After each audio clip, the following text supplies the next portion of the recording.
السلام علیکم، welcome back guys on science studio.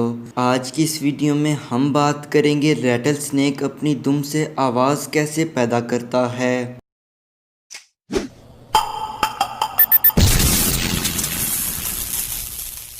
آپ نے ریٹل سنیک کی یہ آواز سنی ہوگی۔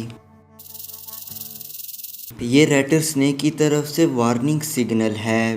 ریٹل سنیک کی آواز کا راز اس کی دم پر موجود شیل کے سٹرکچر میں ہے۔ یہ شیل انسانی ناخنوں کی طرح ایک سخت مٹیریل کیراٹین سے بنا ہوتا ہے۔ اگر آپ اس شیل کو کاٹیں تو یہ اندر سے خالی ہوگا۔ یہ شیل کیراٹین کے انٹرلاکنگ رنگز کی ایک چین ہوتی ہے۔ جب سانپ دم ہلاتا ہے تو یہ رنگز ایک دوسرے سے ٹکرا کر آواز پیدا کرتے ہیں، لیکن شیل کے اندر سے خالی ہونے کی وجہ سے آواز بہت زیادہ ایمپلیفائی ہو جاتی ہے۔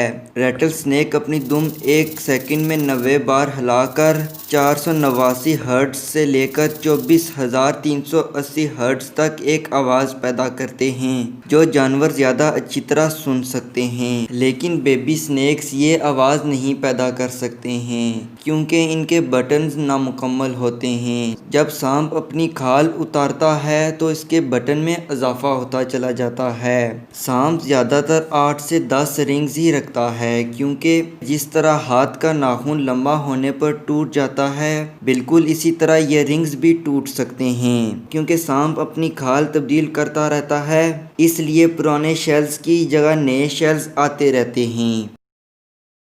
اگر آپ کو آج کی ویڈیو پسند آئی ہے تو ویڈیو کو لائک ضرور کریں۔ ملتا ہوں اگلی ویڈیو میں، تب تک خدا حافظ۔